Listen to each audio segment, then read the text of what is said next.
성경세계관 교리학교 오늘은 성경윤리학 네 번째 시간입니다.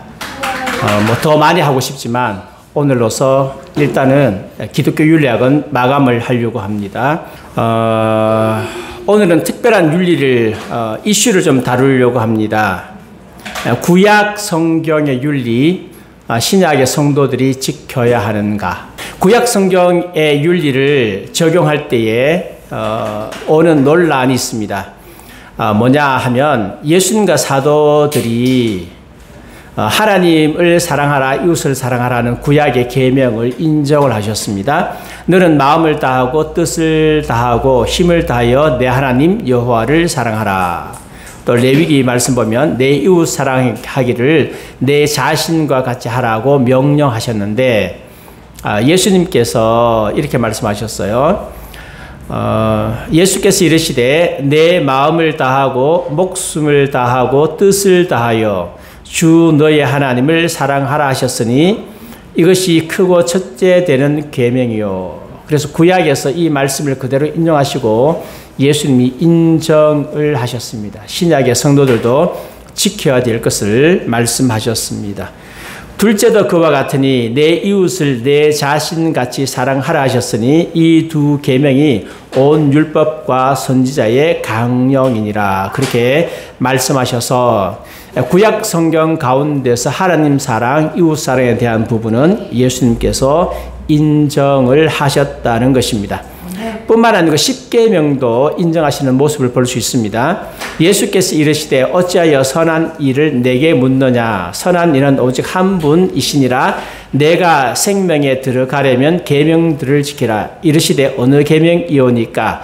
예수께서 이르시되 살인하지 말라, 간음하지 말라, 도둑질하지 말라, 거짓 증언하지 말라, 내 부모를 공경하라, 내 이웃을 내 자신과 같이 사랑하라 하신 것이니라. 특별히 그 이웃사랑에 대한 계명을 말씀하시면서 이것을 지켜야 된다. 그렇게 말씀하셔서 논란의 여지가 없어 보입니다. 그러나 또 신약에서 폐기된 율법들도 있습니다. 예를 들자면 돼지는 굽이 갈라져 쪽발리로되 되새김질을 못함으로 너희에게 부정하니. 그래서 돼지고기 먹지 말라는 말씀인데 여러분 돼지고기 좋아하시죠? 그런데 이것은 폐기된 율법이다라고 이해를 하셔야 됩니다. 그 다음 또 보겠습니다. 너희가 그 단을 흔드는 날에 1년 되고 흠없는 숫양을 여호와께 번제로 드리고 양을 드려서 제사 드리는 것도 폐기되었다. 예수님께서 진짜 제물이심으로 폐기되었다. 그렇게 이해를 할 수 있습니다. 그 다음에 또 있습니다. 여호와의 이름을 모독하면 그를 반드시 죽일지니 온 회중이 돌로 그를 칠 것이니라. 그름인이든지 본토인이든지 여호와의 이름을 모독하면 그를 죽일지니라. 여호와의 이름을 모독하면 안 된다라고 하는 것은 굉장히 중요하고 우리가 지켜야 되지만 그를 죽이라. 교회에서 하나님 이름 모독하면 돌로 쳐 죽여야 됩니까? 그렇지는 않죠. 국가가 또 그런 법을 제정하고 있지도 않습니다. 그래서 돌로 쳐 죽이라 하는 이 사형 방법에 대해서는 폐기되었다고 보는 것이 옳을 것입니다. 그 다음에 자기 아버지는 어머니를 치는 자는 반드시 죽일지니라. 오늘날 교회 안에서 법이 그대로 적용되면 자녀들 많이 죽어나갈 거예요. 이것도 폐기되었다고 보면 되겠죠. 부모님을 공경하라고 하는 것은 지켜야 되지만 그거 처벌에 대한 법은 폐기되었다고 보는 것이 옳을 것입니다. 그래서 우리가 구약 성경을 윤리적 지침으로 사용하려고 하면 반드시 알아야 할 것이 있습니다. 그게 뭐냐? 구속사에 대한 이해가 필요합니다. 하나님이 시내산에서 계명을 주실 때 시작된 모세 언약은 그리스도께서 죽으실 때 종결되었고 모세 언약은 예수님께서 죽으실 때 어떻게 됐다고요? 종결되었고 이제 그리스도인들은 새 언약의 규정 아래서 삽니다. 웨인 그루뎀이 지은 기독교 윤리학이라는 책이 있습니다. 3권짜리가 있는데 지금 제가 그 책을 많이 참조해서 강의를 하고 있는데 이렇게 말을 했습니다. 그러나 신약 성경 저자들이 윤리적 가르침을 위해 구약 성경을 계속 사용하는 방식에 맞게 새 언약이 가져온 변화에 비추어 이해될 때 구약 성경은 윤리적 지혜의 귀중한 원천이다. 그랬습니다. 그래서 구약 성경이 폐기됐다고 그래서 전혀 필요 없느냐 그게 아니라 윤리적 지혜의 귀중한 원천이다 라고 했습니다. 거기서 우리가 지혜를 얻을 수 있다고 말씀합니다. 그래서 말씀에 1.1핵도 없어지는 것이 아니다고 이해를 할 수 있습니다. 자, 그러면 이제 한번 보겠습니다. 정리해 보겠습니다. 첫 번째, 모세 언약은 그리스도의 죽음에서 종결되었다. 신약 성경은 모세 언약이 종결되었다고 말씀하고 있습니다. 새 언약이 시작되었습니다. 새 언약에 대해서는 예레미야가 이렇게 예언하고 있습니다. 보라, 날이 이르리니 내가 이스라엘 집과 유다 집에 뭘 맺으라고요? 새 언약을 맺으리라고 하셨습니다. 이스라엘 집과 유다 집은 신약에서 교회를 가리키는 말로 이해가 될 수가 있습니다. 새 언약을 맺는다고 말씀하시고 그 새 언약을 언제 맺으셨느냐? 마태복음 26장 28절에 이것은 죄 사함을 얻게 하려고 많은 사람을 위하여 흘리는 바 나의 피 곧 언약의 피니라. 예수님께서 초유의 만찬하실 때에 언약의 피를 흘려서 그 새 언약을 맺으셨어요. 그러면 그 만찬 세우실 때 새 언약이 시작되느냐? 그렇진 않아요. 새 언약이 시작된 시점은 예수님께서 피 흘리고 돌아가셨을 때요. 십자가에 못 박혀 죽으셨을 때에 그때부터 새 언약이 반려가 되는 겁니다. 왜 그러냐? 히브리서 9장 17절 말씀에 보면 유언은 디아데테가 아니고 디아데케입니다. 디아데케, 유언은 그 사람이 죽은 후에야 유효한 즉 이 유언이라 번역도 되고요. 언약이라고 번역도 됩니다. 언약은 그 사람이 죽은 후에야 유효한 즉 유언자가 살아있는 동안에는 효력이 없느니라. 그래서 예수님이 죽으신과 동시에 새 언약이 발휘되었다. 시작되었다라고 생각할 수 있습니다. 예수님의 죽음에서 옛 언약이 끝나고 새 언약이 시작되어졌습니다. 그래서 바울은 이렇게 말합니다. 옛 언약과 새 언약을 비교합니다. 그가 또한 우리를 새 언약의 일꾼이 되기에 만족하게 하셨으니 율법의 조문을 하지 아니하고 오직 영으로 함이니 율법의 조문은 죽이는 것이요 영은 살리는 것이니라. 모세와 하나님 사이에 세운 그것이 옛 언약이죠. 모세 언약은 돌에 써서 새긴 죽게 하는 율법 조문이다 라고 했습니다. 이 모세 언약은 우리를 죽이는 것이다 라고 말하지만 새 언약은 살리는 것이다. 성령으로 살리는 것이다 라고 대조를 하고 있습니다. 그 다음에 돌에 써서 새긴 죽게 하는 율법의 직분, 조문의 직분도 영광이 있어 이스라엘 자손들은 모세의 얼굴에 없어질 영광 때문에 그 얼굴을 주목하지 못하였거든. 모세의 얼굴에 빛이 났습니다. 영광이 났습니다. 영광이 나타나는데 옛 언약의 영광입니다. 그런데 이 영광은 사라진다. 언제 사라지느냐? 예수님이 십자가에 못 박혀 죽으실 때 사라집니다. 왜? 옛 언약이 끝이 났기 때문에 사라진다. 그러면 우리는요, 이제는 하물며 영의 직분은 더욱 영광이 있지 않느냐? 십자가로 말미암아 새 언약의 영의 직분을 받았는데 더 큰 영광을 가지고 있는 직분이다라고 말씀하고 있습니다. 그 다음에 정죄의 직분도 영광이 있은즉 의의 직분은 영광이 더욱 넘치리라. 영광되었던 것이 더 큰 영광으로 말미암아 이에 영광될 것이 없으나 모세의 율법은 정죄의 직분이고 그러나 영광이 있긴 있어요. 그런데 우리는 새 언약은 의의 직분입니다. 영광이 더욱 더 큰 영광 넘쳐난다라고 말씀을 하고 있습니다. 그 다음에 없어질 것도 영광으로 말미암았은즉 길이 있을 것은 더욱 영광 가운데 있느니라. 모세 율법도 영광이 있었어요. 그런데 없어질 거예요. 없어질 것이지만 새 언약은요 없어지지 않아요. 끝까지 가는 거죠. 새 하늘과 새 땅 끝까지 가는 것입니다. 더욱 영광 가운데 있느니라. 우리가 이 같은 소망이 있으므로 담대히 말하노니. 그래서 모세 언약에서 보면 장차 없어질 것, 바울이 보는 장차 없어질까 그리스도 안에서 없어질 것. 우리는 모세가 이스라엘 자손들에게 장차 없어질 것에 결국을 주목하지 못하게 하려고 술권을 그 얼굴에 쓴 것과 같지 아니하노라. 그러나 그들의 마음이 완고하여 오늘까지도 구약을 읽을 때에 그 수건이 벗겨지지 않고 있으니 그 수건은 어디서 없어질 거라고요?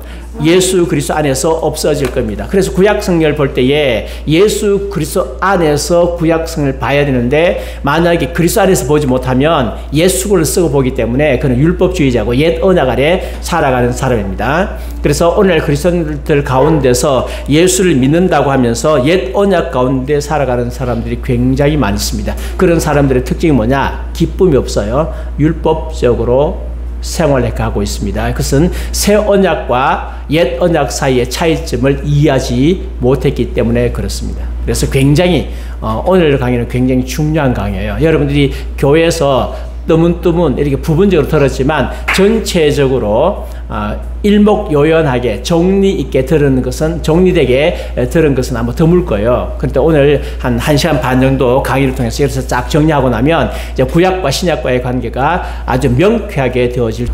히브리서는 모세 언약의 종결을 말씀합니다. 예수님은 멜기세덱의 반차를 따르는 제사장이 되셨다. 레위 계통의 제사 직분으로 말미암아 온전함을 얻을 수 있었으면 백성이 그 아래에서 율법을 받았으니 어찌하여 아론의 반차를 따르지 않고 멜기세덱의 반차를 따르는 다른 한 제사장을 세울 필요가 있느냐. 레위 계통의 제사 직분은요, 이것은 모세 언약을 통해서 온 거예요. 모세 언약을 세울 때에 제사장을 세우라고 하셨고 레위 직분 가운데, 레위 계통 가운데 아론을 세웠어요. 그죠? 아론을 세웠는데 예수님은 아론의 계통을 통해서 온 게 아닙니다. 레위 계통을 통해서 온 게 아니기 때문에 그 구약의 옛 언약 가운데 있는 제사제도가 예수님께 개성되어지는 게 아닙니다. 예수님은 옛 언약을 개성하는 자가 아니라 멜기세덱의 반차를 따라 오심으로 말미암아 옛 언약을 완성하는 자요. 옛 언약의 완성자로 오셨습니다. 그래서 예수님은 모세 언약이 종결되었다라고 하는 것을 보여주기 위해서 레위 계통의 제사장이 아니다는 거죠. 아닙니다. 제사 직분이 바꾸어졌은즉 율법도 반드시 바꾸어지리니 이것은 한 사람도 제단의 일을 받들지 아니한 다른 지파에 속한 자를 가리켜 말씀하시니라. 제사 직분이 바뀌어졌습니다. 예수 그리스도로 말미암아 제사가 완성되었어요. 그래서 이제는 더 이상 제사를, 구약의 동물 제사를 드릴 필요가 없습니다. 그렇다면 구약의 율법, 옛 언약 제사뿐만 아니라 구약의 옛 언약 율법도 바꾸어져야 되는 거죠. 바꿔줘야 됩니다. 왜? 종결되었기 때문에 바꿔줍니다. 그래서 예수님은 멜기세덱과 같은 다른 한 제사장으로 오셨습니다. 별다른 멜기세덱과 같은 별다른 한 제사장으로 일어난 것을 보니 더욱더 분명하도다. 그는 육신에 속한 계명의 법을 따르지 아니하고 오직 불멸의 생명의 능력을 따라 되었으니 증언하기를 내가 영원히 멜기세덱의 반차를 따르는 제사장이라 하였도다. 육신에 속한 계명의 법을 따르지 않는다. 예수님은 모세의 율법을 따르지 않으십니다. 왜? 멜기세덱에 속한 제사장이기 때문에. 그래서 모세의 율법은 연약하고 무익하고 폐해진다. 전에 있던 계명은 뭐라고요? 연약하고 무익하므로 폐하고 율법은 아무것도 온전하게 못할지라 이에 더 좋은 소망이 생기니 이것을 우리가 하나님께 가까이 가느니라. 그래서 모세 율법으로 말미암아 하나님께 가까이 가는 것이 아닙니다. 우리는 새 언약으로 말미암아 하나님께 가까이 간다. 그래서 이와 같이 예수는 더 좋은 언약의 보증이 되셨느니라. 새 언약의 보증이 되셨습니다. 따라서 히브리서 8장부터 11장까지의 말씀이 뭐냐 하면 모세 언약이 종결되었고 그리스도께서 자신을 제물로 드려 영원한 제사장 직분을 수행함으로 오랫동안 약속된 새 언약을 계시하셨다. 예, 모세 언약은 종결되었다. 그러니까 제사법도 종결됐다. 예수님께서 새로운 제사 직분을 수행하심으로 새 언약이 시작되었다 하는 것이 히브리서의 논점, 히브리서에서 우리에게 가르쳐주는 말씀이라고 하는 것입니다. 그래서 새 언약을 계시하는 그리스도의 직분이 옛 언약보다 훨씬 더 낫다. 그러나 이제는 그는 더 아름다운 직분을 얻으셨으니 그는 더 좋은 약속으로 세우신 더 좋은 언약의 중보자라. 예, 더 아름다운 직분이고 새 언약의 직분은요, 더 좋은 약속이고 더 좋은 언약의 중보자십니다.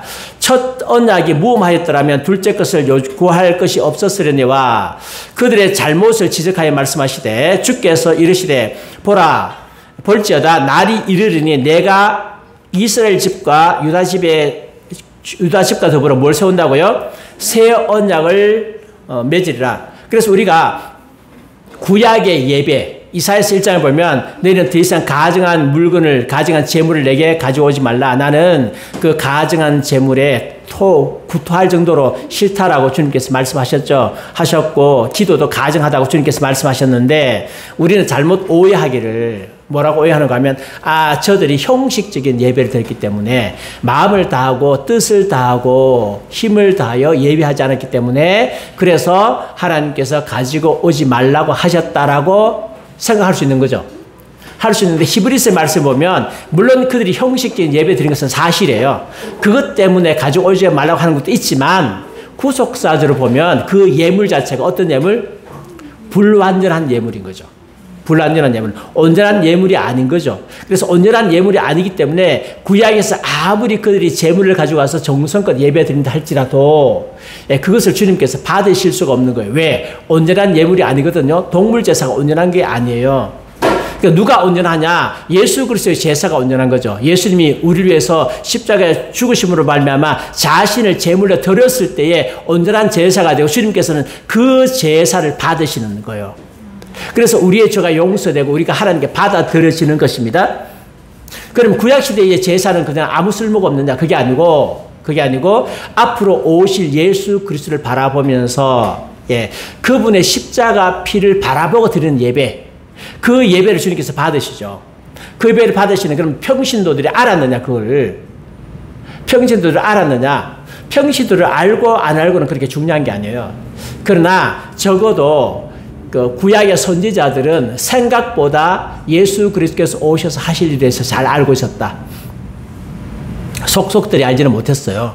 그러나 계시해 준 것만큼 속속들이 알고 있고, 그래서 이 제사가 완전한 제사가 아니라 미래에 그리스도께서 오셔서 이루실 제사를 예표한다는 정도는 제사장들이 알고 있었다는 거죠. 그래서 하나님께서는 그것을 그렇게 받으시고 예수 그리스도의 제사로 받으시고 제물을 보시고 받아주신 거죠. 그 동물 제사가 무슨 효과가 있겠습니까? 그걸 지금 이야기하고 있습니다. 그래서 새 언약을 계시하는 그리스도의 직분이 옛 언약 직분보다 훨씬 더 낫다. 또 주께서 이르시기를 이 언약은 내가 그들의 열조의 손을 잡고 애굽 땅에서 인도하여 내던 날에 그들과 맺은 언약과 같지 아니하도다. 그들은 내 언약 안에 머물러 있지 않으므로 내가 그를 돌보지 아니하였노라. 또 주께서 이르시되 그날 후에 내가 이스라엘 집과 맺은 언약은 이것이니 이 내 법을 그들의 생각에 두고 그들의 마음에 이것을 기록하리라. 나는 그들에게 하나님이 되고 그들은 내 백성이 되리라. 새 언약 맺는 거죠. 이스라엘 집과 맺는데 이 이스라엘 집은 문자적 이스라엘 집이 아니에요. 히브리서 문자적 집이 아니라 하나님의 교회를 가리키는 것입니다. 그래서 저는 세대주의자한테 유감이 많아요.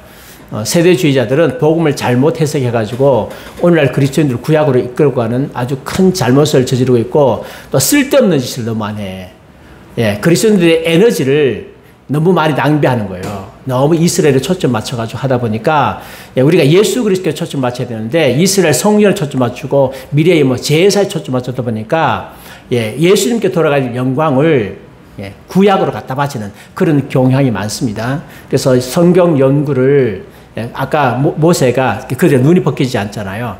구약을 자꾸 문자적으로 하려고 하니까 이 무리가 많이 오는 거죠. 교회가 붕 뜨는 거예요. 그래서 세대주의들 하는 말이 교회 시대는 뭐냐? 관로 시대라는 거죠. 구약의 예언이 교회를 통해서 이루어지지 않는다. 근데 신약이 얼마나 많은 성경 말씀이 교회를 통해서 이루어진다고 했습니까? 교회를 통해서 이루어진다고 했잖아요. 그러다 보니까 자꾸 무리한 성경 해석하고 성경에 별로 나와 있지 않은 천연왕국이 전부 다 갖다 붙여놓고 그런 무리한 해석을 하고 있다는 거죠. 또 각각 자기 나라 사람과 각각 자기 형제를 가르쳐 이르기를 주를 알라 하지 아니할 것은 그들이 작은 자로부터 큰 자까지 나를 알미니라.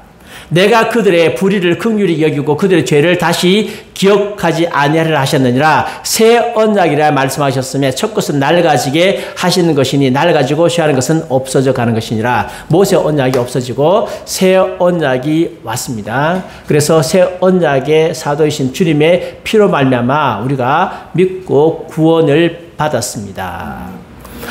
그 다음에 첫 언약에서 섬기는 예법과 세상에 속한 성소가 있었습니다. 그런데 그리스도는 제사장으로서 더 좋은 하늘 성전에 들어갔습니다. 첫 언약에도 섬기는 예법과 세상에 속한 성소가 있었어요. 그런데 이제는 새 언약으로 말미암아 그리스도께서 장래의 좋은 일의 대제사장으로 오사 손으로 짓지 아니하는 것 곧 이 창조에 속하지 아니한 더 크고 온전한 장막으로 말미암아 염소와 송아지의 피로 하지 아니하고 오직 자기의 피로 영원한 속죄를 이루사 단번에 성소에 들어가셨느니라. 어느 성소에 들어가셨어요? 하늘 성소에 들어가셨어요. 하늘 성소. 그러니까 이 세상 성소는 하늘 성소의 예표라. 근데 이 세상 성소는 예수 그리스도께서 오심으로 말미암아 폐기되고 없어졌어요. 없어졌습니다. 하늘 성소에 들어가셨어요. 이 세상의 제사는 폐기되고 없어졌어요. 왜? 예수님께서 자기 몸으로 제사 지내주셨잖아요. 그러니까 우리는 동물 제사 지내지 않잖아요. 왜? 예수님이 제사장이잖아. 그죠? 주님께서 하늘 성소에 들어가셨어요. 그러니까 이 세상의 성전도 폐기됐어요? 안 폐기됐어요? 폐기됐어요. 폐기됐는데 왜 자꾸 세상 성전, 제3성전 이야기 자꾸 합니까? 그는 에스겔서를 잘못 해석한 거예요. 그래서 새 언약이라 말씀하셨음에 첫 것은 낡아지게 하는 것이니 낡아지고 쇠하는 것은 없어져 가는 것이니라. 이로 말미암아 그는 새 언약의 중보자시니 이는 첫 언약 때에 범한 죄를 속량하시려고 죽으사 부르심을 입은 자로들로 하여금 영원한 기업의 약속을 얻게 하려 하심이라. 네, 그래서 히브리서 기자는 옛 언약의 몇몇 율법이 더 이상 그리스도인들에게 해당되지 않는다가 아니고 뭐라고요? 옛 언약 자체. 하나님과 백성과의 관계를 규정했던 율법 체계 전체가 더 이상 유효하다, 유효하지 않다? 유효하지 않다라고 말씀합니다. 구약의 말씀 가운데 몇 개가 아니고 구약의 그 옛 언약 전체가 유효하지 않다. 옛 모세 언약 전체가 유효하지 않다라고 하는 것이 히브리서에서 있는 말씀입니다. 그럼 당장 생기는 질문. 십계명도 폐지됐겠네요. 예, 그것은 제가 질문하겠어요. 그건 대답하겠습니다. 예. 현재 이 성경의 논리를 따라가니까 그렇다는 거죠. 그것을 기억하시고 히브리서는 모세 언약의 종결을 말씀합니다. 프랭크 틸만이라는 분은 굉장히 유명한 분인데 요즘 잘 나가는 신학자입니다. 이렇게 말했습니다. 전체 율법이 낡아졌다. 더욱이 율법에서 제사장 직분과 제사 제도를 규정하는 부분만 낡아진 것이 아니다. 히브리서 9장 15절에서 20절에서 히브리서 기자는 첫 언약이란 용어가 모세가 율법대로 말한 모든 계명과 동의어가 된다. 그러니까 모세가 말한 모든 율법은 옛 언약이 되고 그것은 전체 율법이 낡아졌다. 전체 제사장과 제사 제도만 아니고 다 낡아졌다. 그러므로 단지 모세 언약의 일부가 아니라 모세 언약 전체가 뭐로 대체되었다? 새 언약으로 대체되었다. 모세 언약 전체가 새 언약으로 대체되었다. 즉 제사장 직분 전체의 변화가 단지 제사장 직분과 관련된 몇몇 율법의 변화가 아니라 전혀 다른 법을 요구했다라고 말을 했습니다. 아주 제대로 된 이해라고 이야기할 수가 있습니다. 자, 그러면 이제 바울이 어떻게 율법을 이해했는가를 보겠습니다. 이제 윤리 이야기가 나오니까 율법 문제가 해결 안 되면 윤리 문제가 해결될 수 없어요. 그래서 지금 율법 이야기를 하는데 사실은 율법 이야기는 쉬운 얘기는 아니죠. 그러나 우리가 이제 단단한 식물인데 잘 먹어야 돼요. 이거 잘 먹어서 소화해야만 우리가 자유롭게 믿음 생활 할 수 있는 거죠. 이거 소화 못하면 헷갈려요. 율법주의자가 땡기면 걸러 갔다가 이랬다 저랬다 이렇게 되거든요. 아주 굉장히 중요한 말씀을 하고 있습니다. 모세 언약 아래 세워진 율법 체계는 뭐라고요? 일시적이었다. 그런즉 율법은 무엇이냐? 범법함으로 더하여지는 것이라 천사들을 통하여 한 중보자의 손으로 베푸시는 것인데 약속의 자손이 오시기까지 있을 것이라. 예수님 오실 때까지 있는 게 모세 언약이다. 오시는 걸 어떻게 되냐? 새 언약으로 대체되는 거죠. 갈라디아서 이같이 율법이 우리를 그리스도께로 인도하는 초등교사가 되어 뭐라고요? 그래서 그리스도께로 인도하는 초등교사가 되어서 우리로 하여금 믿음으로 말미암아 의롭다함을 얻게 하려 함이라. 결국 율법의 목적은 행함이 아니라 믿음으로 의롭다함을 얻도록 하기 위한 초등교사 역할을 하고 있다. 믿음이 온 이후로 우리가 초등교사 아래 있지 아니하도다. 이 말은 옛 언약의 율법 아래 있지 않다는 거죠. 너희가 다 믿음으로 말미암아 예수 그리스도 안에서 하나님의 아들이 되었으니 우리가 구약의 율법 지킴으로 하나님의 아들 된 게 아닙니다. 믿음으로 말미암아 하나님의 아들 되었다. 우리는 어디 있다? 새 언약 아래 있다. 그래서 그리스도인들은 율법에서 벗어나서 영의 새로운 것으로 섬기는 사람들입니다. 이제는 우리가 얽매였던 것에 대하여 죽었으므로 율법에서 벗어났으니 이러므로 우리가 영의 새로운 것으로 섬길 것이요 율법 조문에 묵은 것으로 아니할지니라. 구약의 모세 언약의 율법 조문 있잖아요. 그걸 문자적으로 지킴으로 하는 게 아니고 우리는 새 언약의 영의 새로운 것, 성령으로 말미암아 새로운 것, 그리스도께서 주신 새로운 율법으로 우리가 지키는 거예요. 왜? 새 언약의 율법에서 우리는 벗어났어요. 그래서 아내가 남편이 죽으면 남편으로부터 벗어나잖아요. 자유롭게 시집 갈 수 있죠. 그 원리를 이용해가지고 율법은 죽었기 때문에 우리는 구약의 율법 조문은 더 이상 그리스도인들에게 해당되지 않는다. 우리는 영의 새 것으로 섬긴다라고 그렇게 원리적으로 말씀을 합니다. 이건 어디까지 원리적인 이야기입니다. 원리적으로 잘 정립해놓고 세부적인 부분들은 다시 이제 공부를 하나씩 해가야 됩니다. 그래서 모세 언약은 종결되었다. 법 조문으로 대한 계명의 율법이 폐해졌다. 에베소서 2장입니다. 그는 우리의 화평이신지라 둘로 하나를 만드사 원수된 것 곧 중간에 막힌 담을 자기 육체로 허시고 법 조문으로 된 계명의 율법을 뭐 했다고요? 폐하셨으니 이는 이 둘로 자기 안에서 한 세 사람을 지어 화평하게 하시고 그랬습니다. 한 세 사람, 이 둘은 뭡니까? 유대인과 이방인이에요. 유대인 그리스도인과 이방인 그리스도인들을 십자가 안에서 집어넣어서 한 세 사람으로 만드셨습니다. 그러니까 지금은 두 개의 교회가 있을 수 있어요? 없어요. 하나의 교회밖에 없어요. 그래서 유대인 교회, 이방인 교회 따로 하면 돼. 그러니까 메시아닉 주들 지금 예수 믿는 건 좋은데 자기들만 교회 따로 만들어가지고 자기들은 마치 우월한 그리스도인이고 이방인들은 열등한 그리스도인들 하는 것은 성경에 대한 이해가 부족한 거예요. 더 이상 자기들이 우월한 선민이라고 주장하면 안 돼요. 왜? 그리스도 안에서 한 세 사람을 지어서 이 십자가로 이 둘을 한 몸으로, 한 몸이 됐어요. 한 몸, 교회예요. 한 교회예요. 하나님과 화목하게 하심이라 원수된 것을 십자가로 멸하시고 그래서 우리도 동일한 시민이요 동일한 성도인 거죠. 하나님의 권속이고 이방인들도 우리들도 한 세 성전이에요. 그렇게 되었습니다. 자, 그러면 이제 모세 언약 아래에서 구속력이 있는 율법이 있느냐 하는 부분입니다. 한번 좀 보겠습니다. 이 정도 이제 정리했으니까요. 정리하고 첫 번째, 그리스도인들은 구약의 제사를 드릴 필요가 있다 없다? 없습니다. 이제는 새 대제사장 예수님과 새 제사, 예수님 자신을 제물로 드렸습니다. 그러니까 지금은 뭐가 필요 없다? 인간 제사장이 필요 없다. 동물 제사 드리는 인간 제사장이 필요 없다. 두 번째는 동물 제사 필요 없다. 예수님 자신이 제물이다. 세 번째는 뭐가 필요 없다? 성전이 필요 없다. 건물 성전이 필요 없다. 왜? 하늘 성전이 있기 때문에. 그래서 우리가 모이는 이 장소를 성전이라고 하면 안 돼요. 이 장소는 예배당이에요. 옛날에는 예배당이라고 그랬어요. 근데 예배당이라고 그랬는데 언제부터 1970년대까지는 교회 건물을 성전이라고 말하지 않았어요. 근데 어느 날 갑자기 교회 건물이 성전으로 뒤바뀌었어요. 바뀌었어요. 무슨 성전, 무슨 성전. 어디서 그랬느냐? 순복음교회에서 했어요. 순복음교회에서 시작했어요.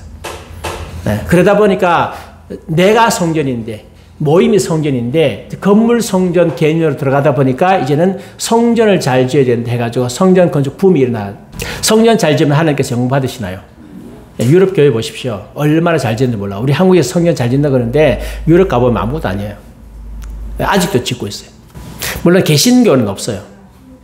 전부 천주교, 노틀담 대성당, 그 퀼런의 대성당, 그 다음에 영국 가면 바울 성전 있습니다. 세계 4대 성전이 바울 성전, 퀼런의 대성당, 노틀담 성당, 그 다음에 성 베드로 성전, 저기 어디 바티칸이 있거든요. 제가 이태리를 못 가봤어요. 나머지 3개는 다 가봤어요. 영국의 바울 성당은 조금 떨어지고요. 정말 잘 지은 것은 퀼런의 대성당, 퀼런의 대성당 있어요. 아주 예술적으로 잘 지었어요. 아직도 짓고 있어요. 노틀담 성당 잘 지었어요. 잘 지었는데 얼마 전에 몇 년 전에 불났죠. 불나서 새로 지금 하고 있어요. 건물이 성전이 아닙니다. 용어가 굉장히 중요합니다. 굉장히 중요합니다. 용어가 중요합니다. 뭐가 성전이라고요? 우리가 성전. 예수님 성전이시고 성전은 하늘에 있습니다. 그리스도인들이 예루살렘 성전에서 자신의 죄를 위하여 제사 드린다면 예수님 제사가 충분치 않다는 것을 공개적으로 선언하는 것입니다.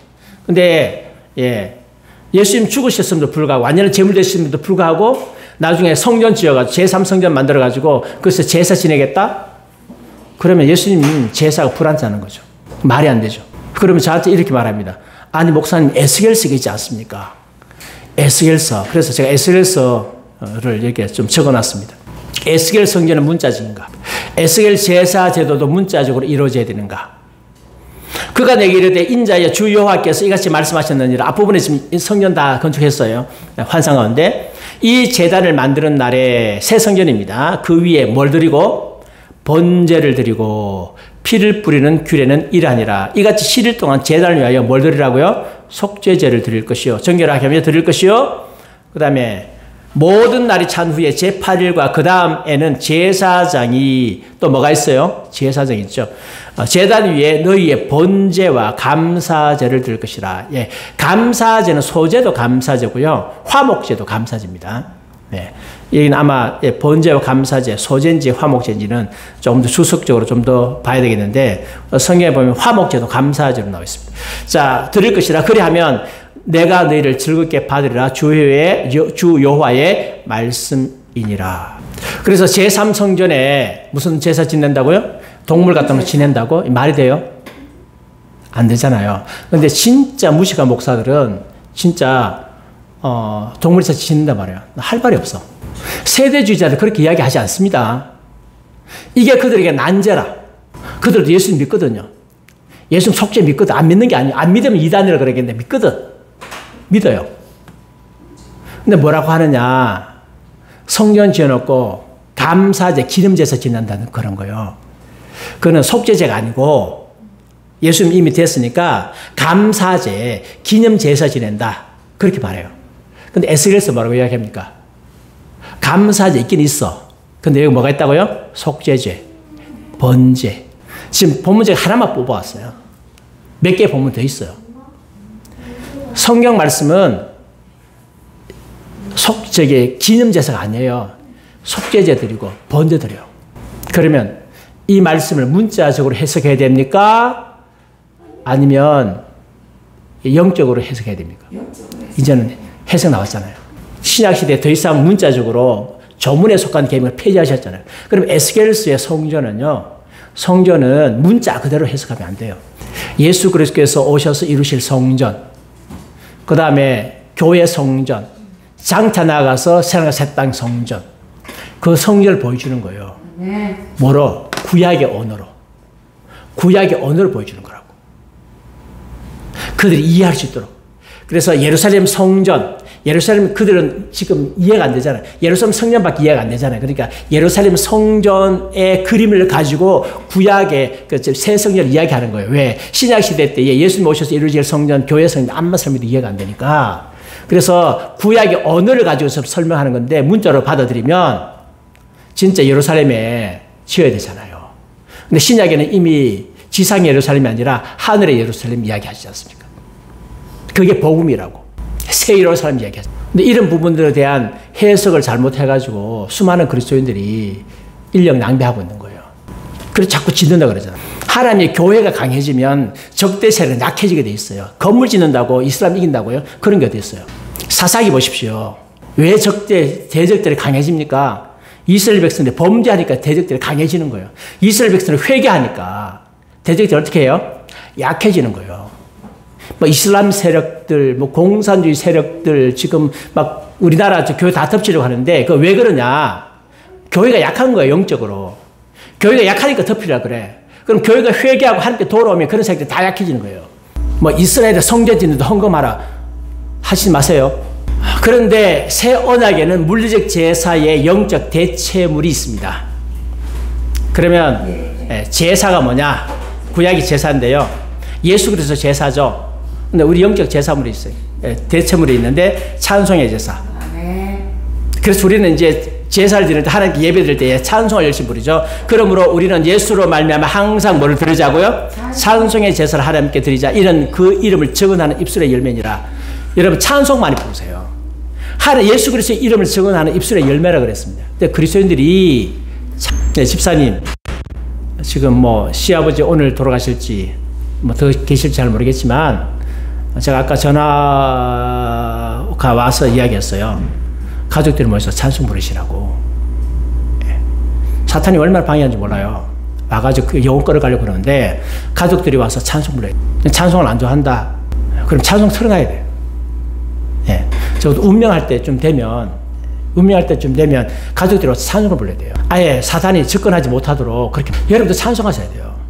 아멘. 찬송 부르면 다른 것들이 접근하지 못해요. 아멘. 얼마나 우리가 영적으로 방해를 많이 받고 있는데. 그래서 귀신 쫓아낼 때에 뭘 많이 부르느냐? 찬송 많이 부르잖아요. 찬송 부르고 그 다음에 기도하고 쫓아내는 기도하고. 하나님께서는 찬송의 제사를 기뻐하기 때문에 사단은 이 찬송을 갖다가 엉망으로 만들어버려요. 그래서 가사에 집중하지 못하게 만들고 너무 춤 많이 추게 하고 사람이 춤을 춰가지고 정신 하나도 없어. 제가 또 이 말 하면 윤석열 목사님 좋아한다고 여러분 오해하지 마세요. 단지 이 말만 하는 거예요. 그분이 아프리카에 갔어요. 아프리카에 가서 그 이제 집회를 하는데 아프리카의 특징이 뭡니까? 집회하기 전에 한두 시간 찬송하잖아요. 막 춤추고 난리 났어. 딱 마이크 딱 닿더니만 여러분은 지금 하나님 찬송이 아니라고. 여러분 흥에 끼어서 자기가 흥겨워서 그건 찬송이 아니라고. 정말 찬송 그렇게 하는 게 아니라고. 나만 그런 줄 알았는데 제가 놀랐어요. 그렇지 찬송 그렇게 하는 게 아니죠. 찬송은 하나님께서 받으셔야 되죠. 하나님께 집중해야 되죠. 하나님께 집중하면 춤이 나올 수도 있어요. 성경에 춤추지 말라는 말 없어요. 춤출 수 있어. 하나님께 집중하면 춤이 나올 수도 있어. 너무 즐거워서. 너무 하나님 기뻐서. 근데 춤에 집중하고 어린 아이들 보면 찬송 부르면 율동을 너무 많이 해. 애들 율동한다고 하나님께 집중하려고 안 해. 하나님께 집중해야 돼요. 찬송은 하나님께 집중해야 되는데 집중 안 하고 춤춘다고 정신 하나도 없는 거라. 그러니까 춤추고 나면 애들 정신이 산만해져. 말씀이 안 들어와. 그래서 이런 찬송하고 나면 설교가 안 들어와요. 설교 기분을 자기에게 자기 영혼에 자기 흥분을 이끌기 위해 가지고 찬양하는 경우 있죠. 옛날 우리 부흥회 때 그런 찬양을 하고 나면 목사님 설교가 강의 설교 못해. 믿습니까? 뭐 이렇게 헌금 많이 하십시오. 이런 것들 다 하는데 깊이 있는 설교 못해. 그러면 사람들이 자요. 안 돼. 찬송은 하나님께 드리는 거예요. 내가 은혜 받으려고 하는 것도 아니에요. 하나님께 잘 드리면 하나님께서 은혜 주시는 거예요. 저는 은혜 받자고 찬송 부른 적 한 번도 없어요. 왜 은혜 받자고 찬송 부릅니까? 왜 내 감정 대피려고 찬송합니까? 하나님께 드리면 돼요. 하나님께 찬양하면 돼. 하나님께서 받으시기 기뻐하시면 우리에게 은혜 주신다고요. 아멘. 그 기쁨으로 충만한 게 진짜 아니겠습니까? 찬송의 제사입니다. 우리 많이 들으셔야 돼요. 그래서 저는 찬송 고를 때 굉장히 신중하게 골라요. 왜? 제사이기 때문에. 찬양대 인도자 함부로 안 돼. 이걸 목회자 골라야 될 거예요. 목회자가 부릅니다. 선을 행함과 서로 나눠주는 제사를 드려라. 오직 선을 행함과 서로 나눠주기를 잊지 말라. 이 같은 제사를 하나님께서 기뻐하시는 자, 선을 행하는 것, 나눠주는 것, 남을 돕는 것, 구제하는 것, 하나님께서 기뻐하시는 제사 예배예요. 그러므로 형제들아 내가 하나님의 모든 자비하심으로 너희를 권하노니 너희 몸을 하나님이 기뻐하시는 거룩한 산 제물로 드리라. 이는 너희가 드릴 영적 예배니라. 예, 우리 몸을 하나님께 드리는 거. 이게 예배입니다. 예. 이렇게 우리 몸을 드리고 나눠주고 선을 행하고 찬양하고 이런 바탕 위에 하나님께 우리가 줄 예배를 드리는 거예요. 신령과 진리의 십자가 위에서 예배드립니다. 선교헌금은 하나님께서 받으실 향기로운 제물이다. 내게 모든 것이 있고 또 풍부한지라 에바브로디도 편에 너희가 주는 것을 받음으로 내가 풍족하니 하나님께서 받으실 만한 향기로운 예물이요 하나님이 기쁘시게 한 것이라. 그래서 여러분이 선교헌금 하시는데 하나님께서 굉장히 기뻐하십니다. 교회 헌금하는 것 하나님께 드리는 제물이에요. 향기는 예물이에요. 하나님께서 굉장히 기뻐하십니다. 왜? 하나님의 사역을 위해서 쓰임 받거든요. 그래서 선교사님들이 어렵다, 전쟁 힘들다 할 때 외면하지 마세요. 내가 조금만 줄이면 돼요. 그리스도인과 교회가 하나님이 지으신 새 성전입니다. 너희가 하나님의 성전인 것과 하나님의 성령이 너희 안에 계신 것을 알지 못하느냐? 하나님께서 우리를 성전 만드셨어요. 내가 성전이에요. 그리스도께서 계시는 성전. 너희도 산돌같이 신령한 집으로 세워지고 뭐가 신령한 집입니까? 우리가 건물이 아니고 우리가 예수 그리스도로 말미암아 하나님이 기쁘시게 받으실 만한 신령한 제사를 드릴 거룩한 제사장이 될지니라. 그래서 신약 시대는 제사장 따로 세우는 게 아니고 사독계통 에스겔서 보면 제사장 사독계열 제사장 세웠는데 지금 사독이 어디 있습니까? 사독계열 누가 찾아요? 이미 피 다 섞였는데 무슨 제조로 찾아냅니까? 지금 현재 전 세계에 퍼져 있는 아슈케나지 유대인들은 그 유대인들 아니거든요. 쿠르트족이거든요. 쿠르트족인데 유대교를 믿어가지고 정신적 유대인은 맞는데 혈통적 유대인은 아니거든요. 그러면 어디서 찾습니까? 사독계열을 못 찾아요. 근데 신약 성경 말씀 보면 누가 제사장이라고요? 우리가 제사장. 우리가 성전이고 우리가 제사장이에요. 그리스도인은 신령한 집이며 신령한 제사를 드릴 거룩한 제사장입니다. 더 이상 레위 자손이 필요하다?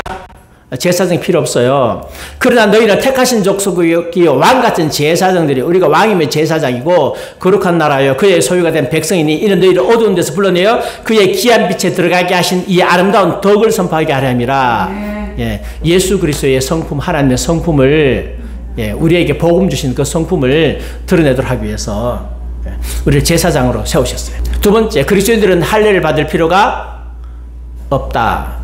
할례를 구원의 표식으로 요구하면 모세 율법에 다시 얽매이게 됩니다. 그리스도의 새 언약의 구원이 무효합니다.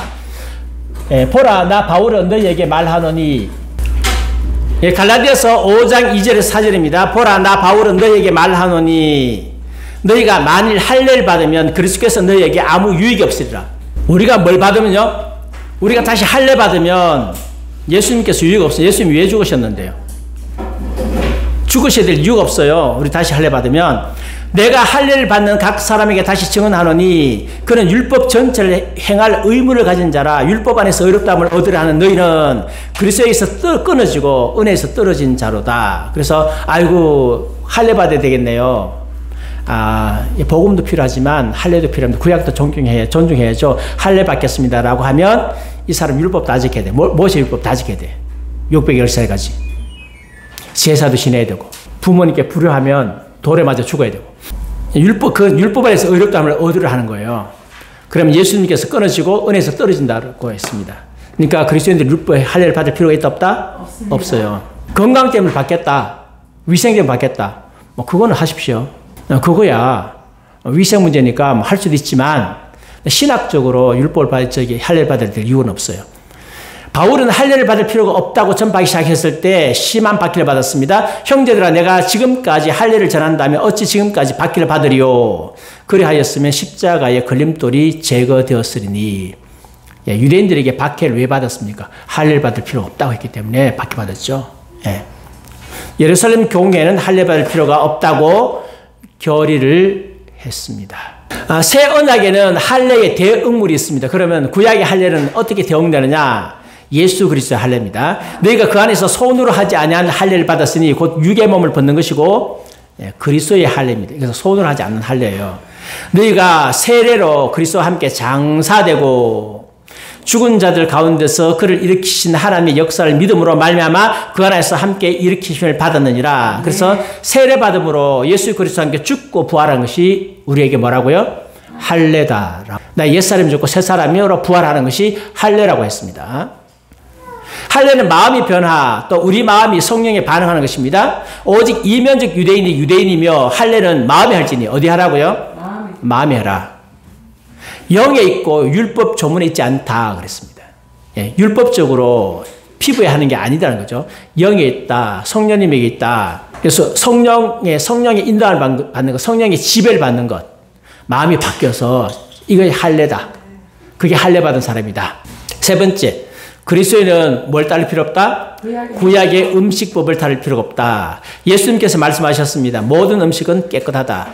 예수께서 이르시되 너희도 이렇게 깨달음이 없느냐? 무엇이든지 밖에서 들어가는 것이 능히 사람을 더럽게 하지 못함을 알지 못하느냐? 이는 마음으로 들어가지 아니하고 배로 들어가 뒤로 나감이라. 이러므로 모든 음식물은 깨끗하다. 예. 그래서 여러분 음식 가리지 않고 드시면 돼요. 그렇다고 해서 건강에 해로운 것을 마음껏 먹어도 되느냐? 신학적으로는 괜찮은데 그러면 이제 돌아가시니까 이제 건강에 해로운 것들은 좀 절제하셔야 됩니다. 어떤 분들은 술, 담배 괜찮습니까? 그거 음식 아니에요. 그 어디로 분류되어 있느냐? 술, 담배는 마약으로 분류되어 있어요. 그것도 대단한 마약입니다. 세계에서 마약 가운데 가장 사람을 많이 죽이는 마약이 뭔지 아세요? 그게 술, 담배예요. 그 다음에 뭐 대마초, 아편, 그런 것은 국가들이 강력하게 규제를 하기 때문에 소수의 사람들이 그게 걸려가지고 인생 망치죠. 우리나라는 아예 법으로 불법화되어 있습니다. 미국에서도 정치를 하려고 하면요, 마약에 손대면 정치 못해요. 술, 담배는 세계 모든 나라들이 다 풀어놨어. 그러니까 사람들이 이거 괜찮은 줄 알고 먹다가 인생 망쳐요.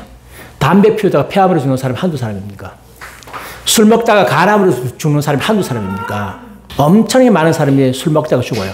또 이르시되 사람에게서 나오는 그것이 사람을 더럽게 하느니라. 속에서 곧 사람의 마음에서 나오는 악한 생각과 음란과 도둑질과 살인과 이런 것들, 다시 말하면 이것이 사람을 더럽게 한다. 모든 음식, 음식이 마음으로 들어가는 것이 아니라 배로 들어가는 것은 배설을 낸다. 그래서 드십시오. 자기 건강 생각해가면서 필요한 적절한 것을 드십시오. 어떤 사람은 돼지고기를 먹어야 될 사람이 있고 어떤 사람은 소고기 먹어야 될 사람이 있습니다. 체질에 따라서 어떤 음식이 맞고 어떤 음식이 안 맞는데 그건 체질에 따라서 고르면 되지 신학적으로 이거 먹으면 안 돼. 그런 건 아니다 이거죠. 커피가 어떤 사람에게는 건강에 안 좋을 수 있습니다. 근데 커피를 금하지는 마십시오. 어떤 사람은 커피가 좋은 사람이 있습니다. 무엇이든지 스스로 속된 것은 없습니다. 내가 주 예수 안에서 알고 확신하노니 무엇이든지 스스로 속된 것이 없으되 다만 속되게 여기는 그 사람에게는 속된 것이니라. 음식 가운데 속된 음식은 없어. 이거는 먹으면 안 돼. 그 사람에게 속된 거죠. 음식으로 말미암아 하나님의 사업을 무너지게 하지 말라. 만물이 다 깨끗하되 끓이기로 먹는 사람에게는 악하다. 다 깨끗하다 그랬습니다. 하나님께서 만드신 것은 다 깨끗합니다. 그래서 다 먹을 수가 있습니다. 그리스도인들은 구약의 음식법을 따를 필요가 없습니다. 예를 들자면 불신자 집에 저녁 먹으러 간다면 양심을 위하여 뭐 하지 말라고요? 묻지 말고 먹어라. 불신자 중 누가 너희를 청할 때에 너희가 가고자 하거든 너희 앞에 차려놓은 것은 무엇이든지 양심을 위하여 뭐 하라? 묻지 말고 먹어라. 왜? 그렇죠. 제사 음식일 수 있거든요. 제사 음식일 수 있습니다. 그냥 불신자가 음식 먹으러 갖다 주면 양심을 위해서 묻지 말고 먹어라. 내가 모르고 먹는 것은 아무 문제 없다. 아이고 이거 제사 음식입니다 라고 하면 좀 끓이잖아요.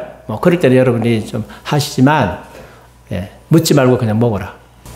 바울은 베드로가 이방인들과 음식을 먹는데 떳떳하지 못함을 책망하였습니다. 그러므로 나는 그들이 복음의 진리를 따라 바르게 행하지 아니함을 보고 모든 자 앞에서 게바에게 이르되 내가 유대인으로서 이방인을 따르고 유대인답게 살지 아니하면서 어찌하여 억지로 이방인을 유대인답게 살게 하려느냐 하였노라.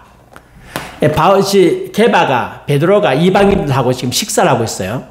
식사를 하고 있는데 유대인들이 자꾸 오니까 도망갔어. 그 소식을 듣고 지금 바울이 책망하고 있는 거예요. 근데 왜 게바가 도망갔을까? 그 이방인이 차려놓은 식탁에 뭐가 올라있어요? 유대인들이 부정하게 여기는 음식이 올라와 있거든. 그러니까 유대인들에게 뭐 끓이는 것이 될까 싶어서 도망갔는데 그렇게 하지 말라고 책망한 거죠. 그래서 우리는 음식에 대해서 해방될 수가 있습니다. 건강 때문에 여러분이 스스로 절제하는 것은 여러분 개인의 문제지만 그렇다고 해서 내가 절제한다 그래서 다른 사람에게 먹으면 안 돼 그렇게 말하지는 마시자. 돼지고기 먹으면 안 돼요 그렇게 말하지 말자. 닭고기 먹으면 안 돼요 그렇게 말하지 말자. 여러분 안 먹는 건 괜찮아요. 그러므로 먹고 마시는 것과 뭐요? 먹고 마시는 것과 절기나 초하루나 안식일을 이유로 누구든지 너희를 비판하지 못하게 하라. 이것들은 장래일의 그림자이나 몸은 그리스도의 것이니라. 먹고 마시는 것 다 예수 그리스도를 보여주는 것입니다. 그래서 그리스도께서 오신 이후로 음식법은 더 이상 우리에게 구속력이 없다. 어떤 음식을 삼가라고 가르치는 것은 미혹의 영과 귀신의 가르침의 결과입니다. 그러나 성령이 밝히 말씀하시기를 후일에 어떤 사람이 믿음에서 떠나 미혹하는 영과 귀신의 가르침을 따르라 하셨으니 자기의 양심이 화인을 맞아서 외식함으로 거짓말하는 자들이라. 그래서 뭘 금한다고요? 혼인을 금하고 결혼하지 말라. 누가 결혼하지 말라 그랬어요? 게바도 아내가 있었는데 자기들이 일대 교황이라고 생각하는 게바도 아내가 있었는데 어떤 음식물은 먹지 말라고 할 테이나 음식물은 하나님이 지으신 바니 믿는 자들과 진리를 아는 자들이 감사로 받을 것이니라. 어떤 음식물 먹지 말라고요? 아니요. 하나님께서 지으신 것이에요. 감사함으로 받으면 돼. 하나님께서 주신 모든 것이 선함에 감사함으로 받으면 뭐가 없다고요? 버릴 것이 없으니 말씀과 기도로 거룩해집니다. 여러분이 어떤 음식물인데 요즘에는 이제 음식이 깨끗하고 다 좋은데 공해 때문에 땅이 오염돼가지고 음식이 좀 오염돼가지고 우리 몸이 좀 안 좋을 수 있거든요. 그걸 어떻게 하느냐? 내가 어떻게 할 수 있는 것도 아니잖아요. 그래서 기도할 때에 하나님께서 이 음식물에 독성이 있으면 독성을 제거해 주십시오라고 기도하시고 드시면 됩니다. 네 번째, 그리스도인들은 안식일을 비롯한 구약의 절기를 지킬 필요가 없습니다. 유대의 안식일이나 특별한 날 절기를 지키는 것은 그리스도인들에게 적용되지 않는다. 어떤 사람은 이 날보다 저 날을 낮게 여기고 어떤 사람은 모든 날을 같게 여기나니 각각 자기 마음으로 확정할지니라. 이 날을 저 날보다 낮게 여기고 했을 때에 이 날 저 날 낮게 여기고 어떤 날이 특별한 날이다 했을 때에 이제 해석은 몇 가지 딱 나와요. 첫 번째는 이거 안식일이다. 두 번째는 절기다. 제가 보기에는 안식일이 더 맞는 것 같아요. 네. 어떤 사람은 모든 날이 다 같다. 신약에는 이제 예수 그리스도 안에서 안식이 이루어졌기 때문에 모든 날 다 똑같다. 특별하게 안식의 날 없다라고 말합니다. 그런데 바울이 이렇게 말합니다. 각각 마음에 자기 마음으로 확정할지니라. 그래서 바울은 누구 편 안 들어줘요. 안 들어주고 자기 마음에 확정되도록 해라. 나를 주기 여기는 자도 주를 위하여 주기 여기고 먹는 자도 주를 위하여 먹으니 이는 하나님께 감사하며 먹지 않는 자도 주를 위하여 먹지 아니하며 하나님께 감사하니라. 주가 중요하다. 네. 주님 때문에 안식을 지키겠다. 그럼 그래 하시라고. 네. 그 다음에 주님 때문에 나는 매일 예배를 드리겠다. 그렇게 하시라고. 왜 그러냐 하면 구약의 안식일법이 폐지됐기 때문이에요. 안식일법이 다시 말하면 안식일 토요일이잖아요. 토요일인데 토요일법이 폐지됐어. 그래서 우리 신약의 그리스도인들은 토요일 안 지켜. 안식교서는 토요일날 지키라고 얘기하는데 우리 토요일 안 지켜. 그래서 십계명 가운데 뒤에도 나오겠지만 다른 법들은 신약에 다 유효하게 했는데 안식일법만큼만 예수님께서 말씀 안 하셔요. 물론 이제 예수님께 그때 당시에는 안식일을 지키는 것은 아직 구약법이 끝나지 않았기 때문에 그렇지만 사도들이 안식일을 안 지켜. 안식일 날 예배 드렸는데 그는 유대인들이 안식 예배 드렸기 때문에 전도하러 갔어요. 그리고 예배를 언제 드렸냐? 그리스도인들이 주일날 드려요. 네, 그들은 의식법으로서의 안식일의 기능이 끝났다고 하는 것을 알았어요. 의식법으로서 안식의 기능이 끝났다. 그래서 더 이상 토요일을 지키지 않는 거죠. 너희가 날과 달과 절기와 해를 삼가지키니, 이 날은 안식일이고요. 달, 월삭이죠. 절기 아시죠? 해를 삼가지키니 내가 너희를 위하여 수고하는 것이 헛될까 두려워하노라. 너무 여기 얽매여가지고. 그렇게 하면 복음이 헛해지는 거죠. 다 뭡니까? 예수 그리스도의 예표라.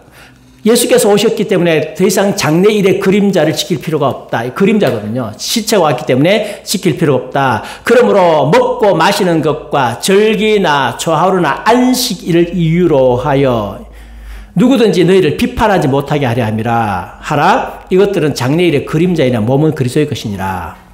다 그리스도의 것이다. 그림자다. 이 날을 막 중요하게 가지고 이 날을 거룩히 이 날을 특별하게 해야 될 이유가 없어지다. 왜?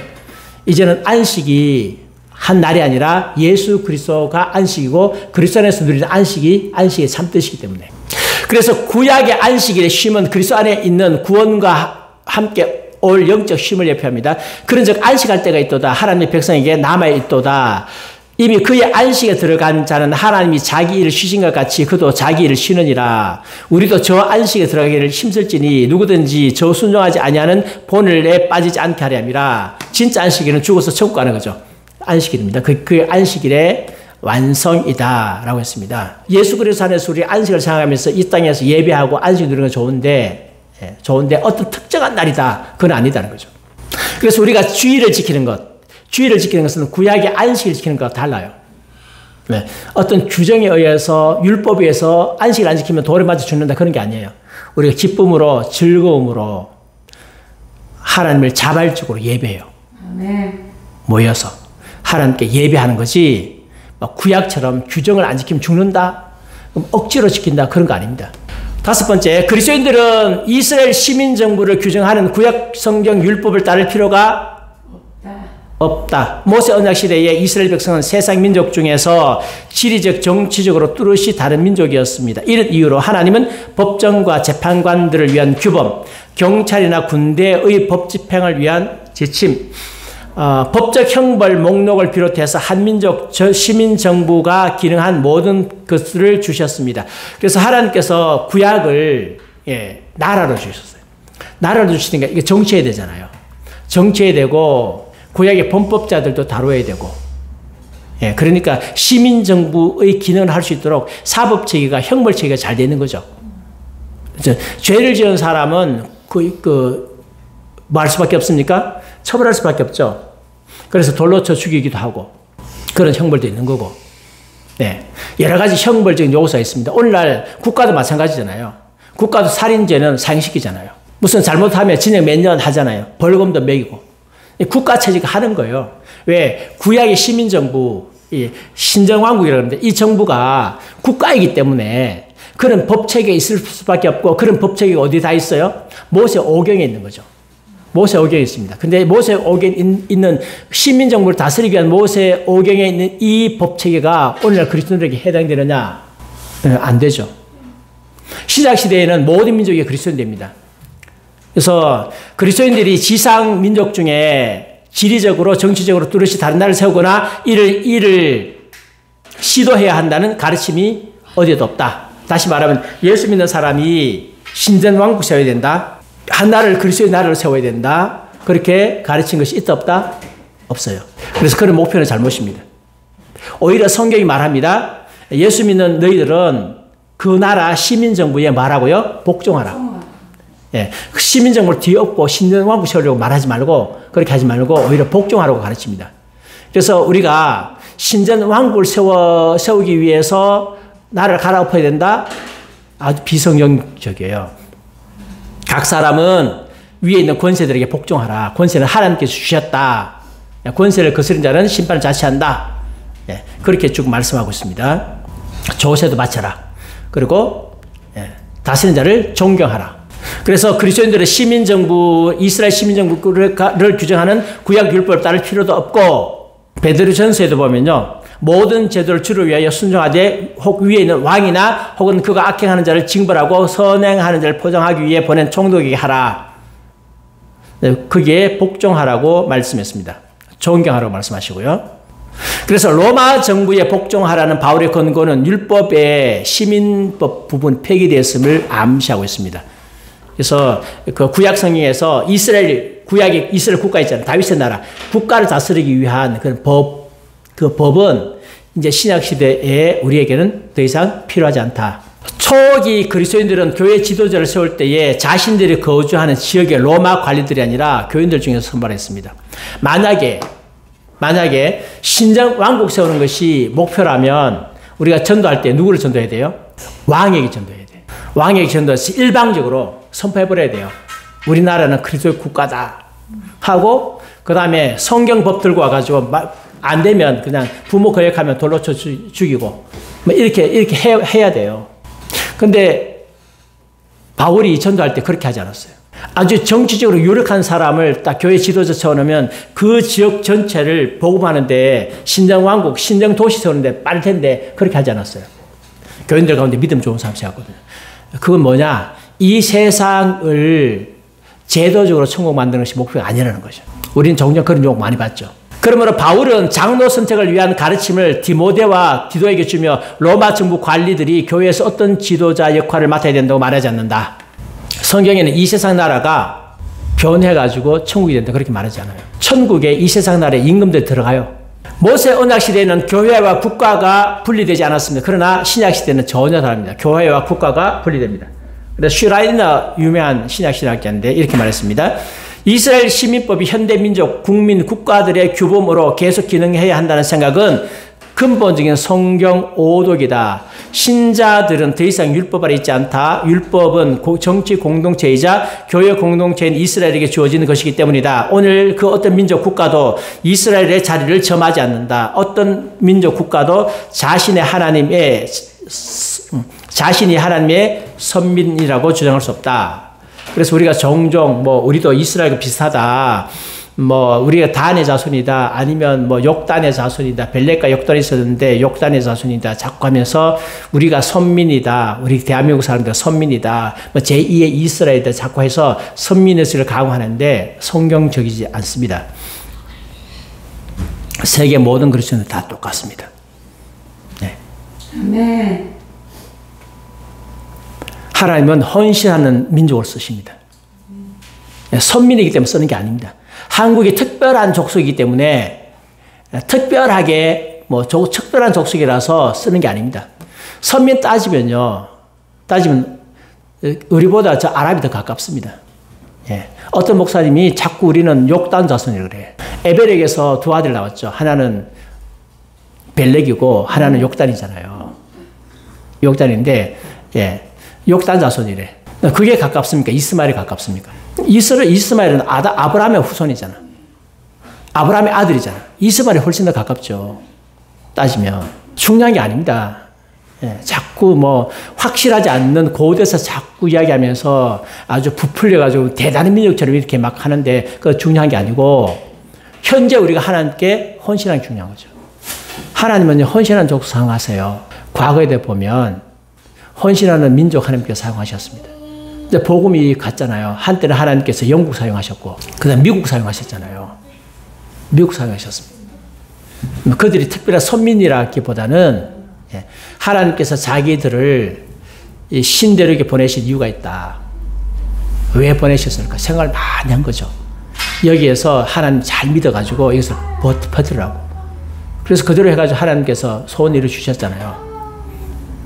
지금 한국교회 필요한 것은요, 하나님의 비전 가지고 나가는 게 필요하죠. 비전 가지고 필요하지, 우리가 특별한 민족이다. 아니요. 누구든지 특별한 민족이 될 수 있습니다. 제가 옛날에 캄보디아 가서 목회자를 대상으로 해서 강의를 했어요. 한국은 선교를 받아가지고 자립했다. 자립 지금 선교사를 보내주고 있다. 그런데 어떻게 그렇게 가능했느냐 하면 우리는 선교사들에게 헌금을 요구하지 않았다. 교인들이 집 팔고 논 팔고 땅 팔고 해가지고 예배당 지었다. 목회자들 선교 받아가지고 안 주었다. 교인들이 자기 헌금해가지고 목회자들 살이 다 주었다. 하나님께 복을 주셨다. 당신들도 마찬가지다. 손 벌리지 말고 얼마든지 당신들도 위대한 교회, 위대한 나라 만들 수 있다. 선교자가 가르쳐야 돼요. 요즘 선교지에 보면 선교사들이 맨날 돈만 갖다 줘. 계속 가난하게 만들어. 아니, 그들도 좀 잘 살게 만들어줘야 되죠. 그들 헌금 안 해. 계속 가난하게 만들어. 그들에게 11조라는 것도 가르쳐야 되고요. 헌금하는 거 가르쳐야 돼요. 우리는 선교사들이 우리에게 정말 훈련 잘 시킨 거죠. 교회 짓는데 선교비 빼가지고 안 지었거든요. 선교사들이 와가지고 선교비 받으면 병원 짓고 학교 짓고 교회 안 지어줬어요. 교회는 누가 짓느냐? 니들이 지어라. 우리 조상들 다 지었잖아요. 캄보디아가 잘 삽니까? 그때 우리 지금부터 100년 전에 우리 조상들 잘 삽니까? 돈도 없잖아. 진짜 가난했잖아요. 근데 있는 거 없는 거 다 팔아가지고 하는 나를 위해 가지고 썼거든. 하나님 복 주셨잖아요. 왜 안 됩니까? 다른 나라는. 되죠. 예. 그렇게 가르쳐야죠. 예수님은 가이사의 것과 하나님께서 구분하셨습니다. 서로 다른 권세가 다스리는 영역을 구별하는 기초를 지혜롭게 확립하셨습니다. 가이사의 것은 가이사에게, 하나님께서는 하나님에게. 하나님께서는 국가의 권력을 인정하셨어요. 근데 그리스도인들은 교회를 세워야지 국가를 세우는 게 아닙니다. 자유민주주의를 위해서 수고하자. 그거는 교회의 자유 때문에 그래요. 예배의 자유, 선교의 자유 때문에. 그래서 그리스도인이 나선 거예요. 제가 나선 이유는 누차 말씀드렸지만 이 나라 신정왕국 만들고 이 나라 유토피아 만들기 위해서 나선 게 아니라 그랬어요. 우리가 예배드릴 수 있는 자유, 선교할 수 있는 자유를 잃어버리기 때문에 그거 찾으려고 그래서 나서고, 그래서 동성애 나오면 제가 반대하고, 왜? 그거 하면 자유를 잃어버리거든요. 시민정부는 종교적 신념이나 활동에 형벌을 적용하려고 해서는 안 된다. 모세 언약 전체가 종결되었고 더 이상 시행할 수 없다. 어떤 시민정부도 교회의 영적인 삶을 다스리는 권세를 갖지 못한다. 불법이에요. 예, 정부가 교회를 간섭하는 건 불법입니다. 문재인 정부 교회 간섭 많이 하다가 하나님께서 뒤집어 주셨어요. 이번에 그 문재인 정부가 진 결정적인 것은 교회가 다 등 돌렸어요. 예, 코로나 통해 가지고 이 정부가 진짜 심각하다는 걸 알았거든요. 그 전에 굉장히 문재인 정부에게 호의적인 사람들, 그리스도인이 많았어요. 근데 예배를 못 드리게 하는 거야. 지하철은 사람들 미어 터지는데, 빡빡하게 하는데, 지하철에는 코로나 환자 한 사람도 안 생겨. 버스도 미어 터지게 가는데, 코로나 환자 한 사람도 안 생겨. 근데 교회를 뜨문뜨문 앉았는데 교회에서 생겨. 아무리 바보 같은 사람이라도 알죠. 그래서 더 이상 두면 안 되겠다. 그래서 하나님께서 응답해 주셨습니다. 너무 감사하게도. 교회도 구약 성경의 시민법을 세속 국가에 민자적으로 적용하려고 시도해서는 안 된다. 그러나 법의 원리를 적용할 수 있도록 입법 활동해야 됩니다. 성경에 있는 법의 원리를 적용해서, 왜냐하면 성경의 지혜니까요. 그런 입법 활동을 하지만 문자적으로 적용해서는 안 된다. 그래서 돌 투석하는 거라든지 그런 거 적용하고 그렇게 해서는 곤란하죠. 신령론에 동의할 수 없다. 구약 성경의 법을 오늘날 국가에 적용해야 된다. 동의할 수 없습니다. 동의하게 되면 어떻게 되느냐? 그리스도인들이 사나워져요. 우리 경험했지 않습니까? 그 순한 그리스도인들이 정치한다고, 나라 살린다고 정치판 나갔더니만 사나워지고, 예수님 성품 다 잃어버리고, 복음을 전하면, 순수하게 복음 전하는 사람은 정치 안 한다 그러고, 정치하는 사람들은 또 과격하다 그러고, 복음 잃어버려요. 우리가 나라 살리기 위해서 나가도 지금 정치 약간 개입되니까 지금 교회가 사나워지고, 서로 싸우고, 서로 미워하고 그렇게 하는데, 신정왕국 세우기 위해서 했다라고 하면요, 이거는 그리스도인들이 세울 수는 있어. 근데 성품이 악해져요. 자, 모세 언약은 종결됐습니다. 왜 종결됐느냐? 하나님께서 일시적인 기간만 위해서 세우신 것입니다. 그리스도께서 오실 때까지 범죄들 때문에 덧붙여 주신 것입니다. 그런데 율법은 무엇이냐? 범법함으로 더하여진 것이라 그랬습니다. 예수님께서 오시기까지 덧붙여 주신 것이다. 원래 목적 자체가 영원한 율법이 아니었어요. 더 이상 우리는 율법 아래, 모세 율법 아래 있다 없다? 안 있다 그랬습니다. 그리스도께를 인도하는 초등교사가 되어서, 그 다음에 믿음이 온 이후로 우리가 초등교사 아래 있지 아니하도다. 더 이상 우리는 모세 율법 아래 있지 않다. 왜요? 일시적인 기간만 세우셨기 때문에. 그래서 그리스도는 모든 믿는 자에게 의를 이루기 위해서 율법을 마침내 내셨습니다. 하나님의 의를 모르고 자기 의를 세우려고 힘써 하나님의 의에 복종하지 아니하였느니라. 그리스도는 모든 믿는 자에게 의를 이루기 위하여 율법이 뭐라고요? 마침되셨다. 율법을 마침되셨다. 그래서 율법 시대가 계속되면 율법을 지켜서 구원받아야 돼요. 근데 이제는 믿음으로 구원받는 시대가 왔습니다. 모세 언약은 그리스도에서 성취됩니다. 내가 율법이나 선지자를 폐하러 온 줄로 생각하지 말라. 폐하러 온 것이 아니요 완전케 하려 함이라. 진실로 너에게 이르노니 천지가 없어지기 전에는 율법의 일점 일획도 결코 없어지지 아니하고 다 이르라. 율법이 무조건 폐기되는 자. 그게 아니고 예수님께서 어떻게 하셨다고요? 완성하게 하셨어요. 예수님께서 완전하게 완성하셨어요. 율법의 진정한 목적을 예수님께서 행동으로 다 이루셨어요. 그래서 예수님께서 완전한 제물 되심으로 제사법을 이루셨고요. 예수님이 큰 대제사장 되심으로 제사장과 관련된 모든 규정을 이루셨고요.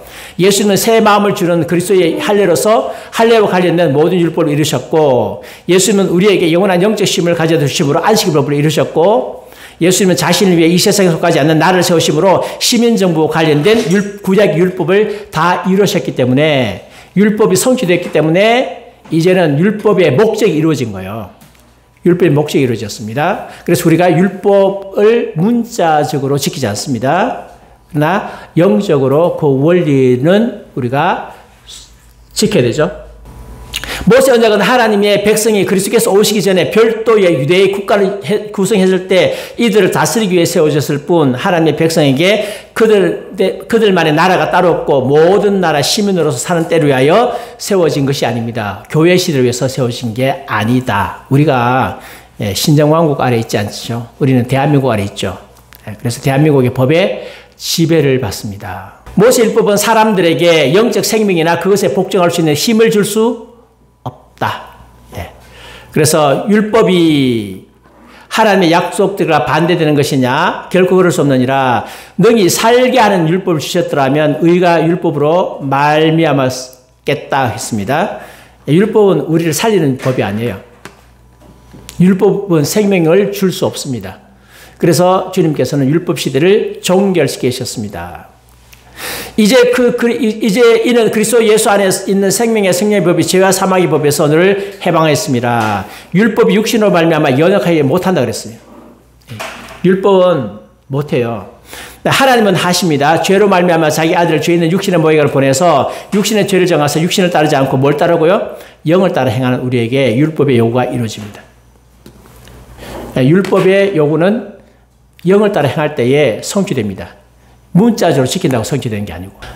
그러나 예수님께서 지상사역을 할 동안에는 모세 율법이 여전히 유효하심으로 예수님은 세례도 받고, 할례도 받으시고, 안식일도 지키셨습니다. 대신에 새 언약의 사역을 위해서 세례 받으시고, 새 언약의 말씀도 선포하시고. 자, 그러면 구약 윤리를 위한 구약 성경 사용법입니다. 윤리적 교훈을 위한 구약 성경 사용법. 첫 번째, 예수님은 윤리를 위한 구약 성경을 정확하게 해석하신다. 그러면 도대체 구약에 뭘 지켜야 됩니까?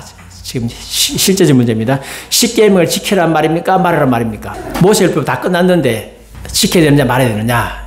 그죠? 십계명도 모세율법 가운데 있잖아요. 그래서 지킬 필요가 없다고 말하는 사람들도 있어요. 엉뚱이 아니에요. 자, 이제는 이 부분에 대해서 좀 살펴볼 것입니다. 이 부분에 대해서. 구약 성경에 대한 예수님의 가르침이 얼마간 복음서에 기록되어 있습니다. 예수님은 구약 성경에 대한 랍비들의 잘못된 해석과 이해를 바로잡으셨습니다. 내 이웃을 사랑하고 내 원수를 미워하라 했다는 것을 너희가 들었으나 나는 너희에게 이르노니 원수를 사랑하며 너희를 박해하는 자를 위하여 기도하라. 랍비들은 이웃을 사랑하라. 이 성경에 나와요. 내 원수를 미워하라. 성경에 나옵니까? 안 나옵니까? 안 나와요. 내 원수가 줄이거든 먹이라 그랬어요. 없어요. 근데 이거 누가 집어넣었어요? 랍비들 집어넣었어요. 예수님께서 그거 잘못되었다. 원수를 사랑하고 박해하는 자를 위해서 기도해라. 이웃과 원수까지 포함된다라고 예수님이 이웃에 대한 정의를 하셨어요. 율법의 원래 목적을 예수님께서 말씀해 주셨습니다. 예수님은 하나님이 구약 성경에서 의도하셨던 바를 정확하게 말씀하셨습니다. 계명은 행동뿐만 아니고 마음까지 정결해라. 그래서 가늠하지 말라. 문자가 아니고 마음의 정욕을 품는 것까지도 예수님께서 말씀하셨어요. 원래 율법의 의도다. 구약 성경에 대한 예수님의 가르침 중에 얼마는 복음서에 기록되어 있지 않지만 사도행전과 사도들의 가르침에 많이 반영되어져 있습니다.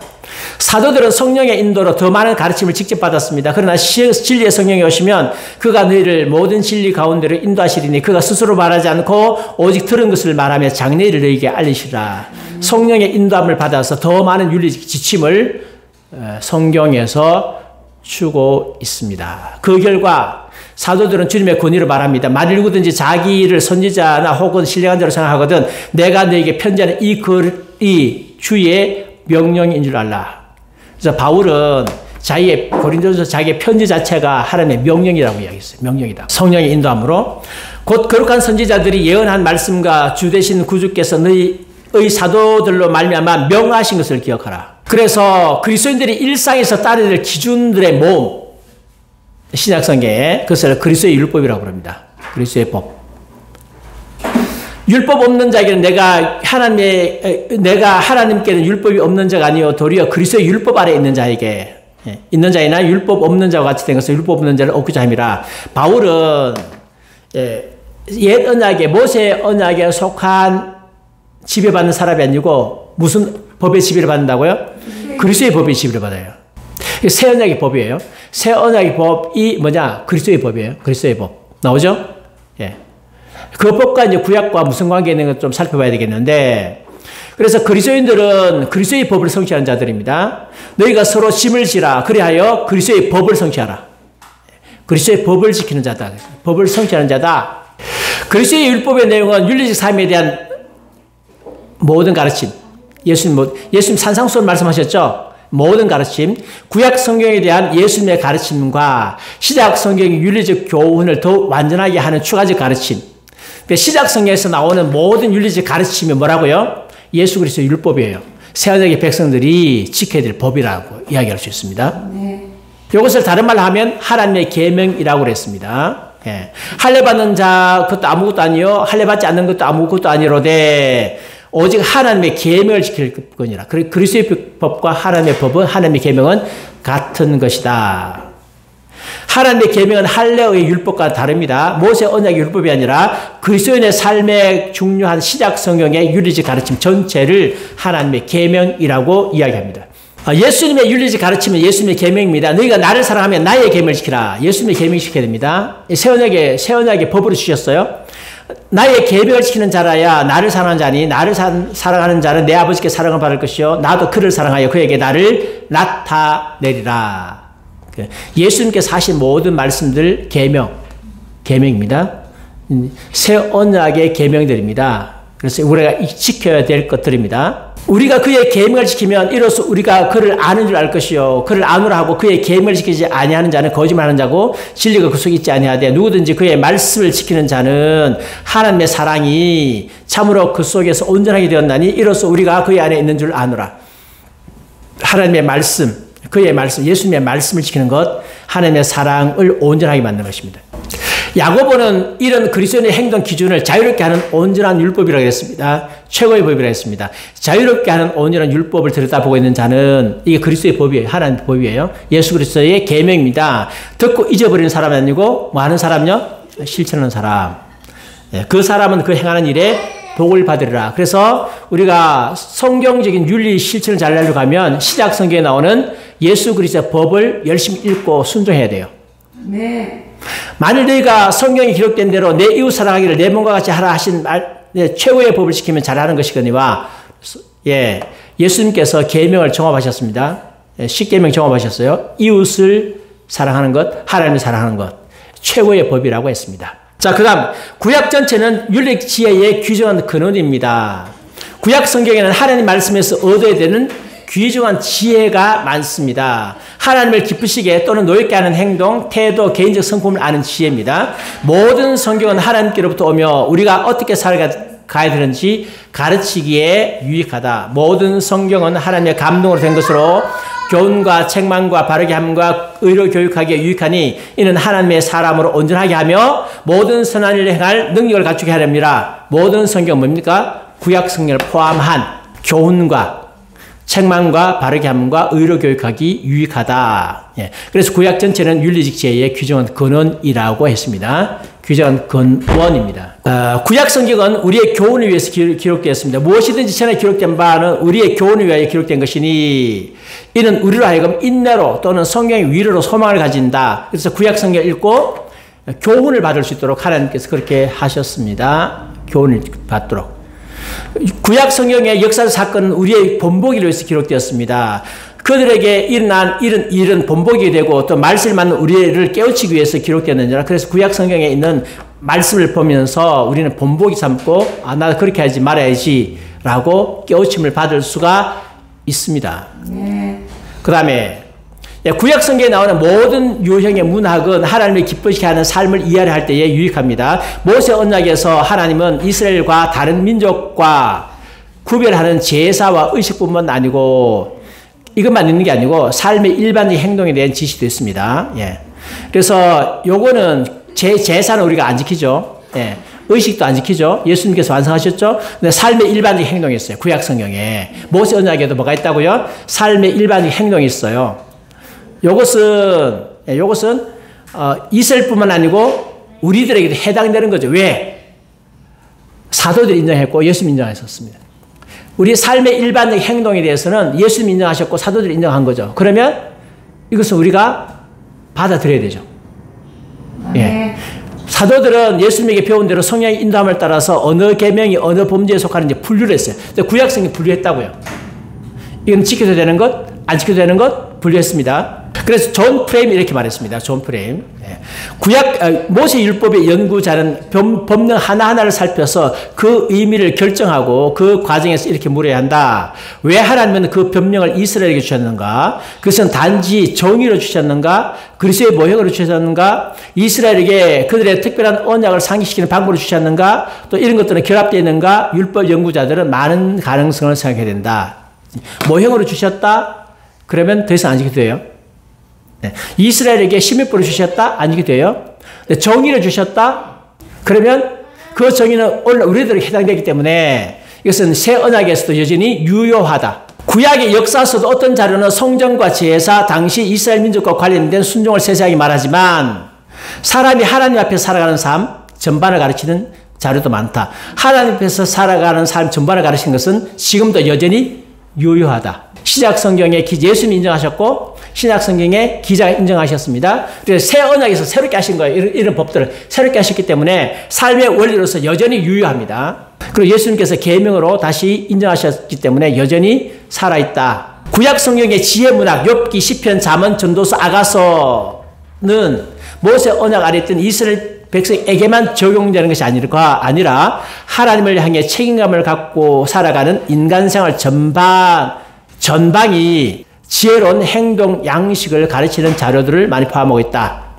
생활 전반에 걸쳐서 우리 모든 사람들이 하나님 앞에서 올바로 살아가는 데 필요한 그런 자료들, 그런 말씀들이 굉장히 많다. 그래서 요즘 우리에게도 여전히 유효하기 때문에 시편을 읽고 우리가 기도를 배우고 잠언을 읽고 생활의 지혜를 많이 배운다. 신약 성경에서 그것은 그대로 인정했다는 거죠. 다만 특수한 것, 제사 지내는 거라든지 시민법이라든지 이것은 우리에게 해당은 되겠지만 신약 기자들이 구약의 가르침을 보는 몇 가지 방식입니다. 첫 번째, 창세기 1장에서 19장. 왜 19장까지 했습니까? 20장에 그렇죠. 20장에 십계명 옛 언약, 모세 언약이 시작되니까 19장까지입니다. 이 자료는 모세 언약 이전의 것이고 따라서 모든 시대를 위한 윤리적 원리를 가르친다. 1장에서 19장은 모든 시대를 위한 윤리적 원리라는 거죠. 예수님은 결혼의 본질을 가르치면서 창세기 2장을 말씀하셨어요. 그럼 창세기 2장에 있는 말씀이 유효하다 안 하다? 유효하다. 그래서 결혼을 이야기하면서 창세기 2장을 말씀하셨어요. 예수님께서 인정하셨습니다. 바울은 시민정부의 권세를 논할 때에 창세기 9장 5절에서 6절의 사상을 가지고 피 흘리는 자는 반드시 보복한다. 하나님이 자기 형상을 지었다. 피 흘리면 그 사람도 피 흘린다. 그래서 시민정부한테 뭘 주셨다? 칼을 주셨어요. 칼을요. 굉장히 많은 자료들이 있는데 제가 또 좀 생략하겠습니다. 시작 성경 저자들은 안식일 계명을 제외하고 십계명 전체를 재확인합니다. 십계명 어떻게 되느냐? 나왔죠. 시작 성경은 십계명에 나타난 도덕적 기준 10 가운데 9, 안식일 계명 가운데 이제 안식일 계명도 두 가지로 나눕니다. 칼빈의 기독교 강의에 하면 안식일 계명이 의식적인 부분이 있고 그다음에 도덕적인 부분이 있어요. 도덕적인 부분은 지금도 여전히 유효하다. 의식적인 부분만 폐지됐다. 그렇게 말합니다. 그래서 신약 성경에서 안식일 폐지됐다 했죠.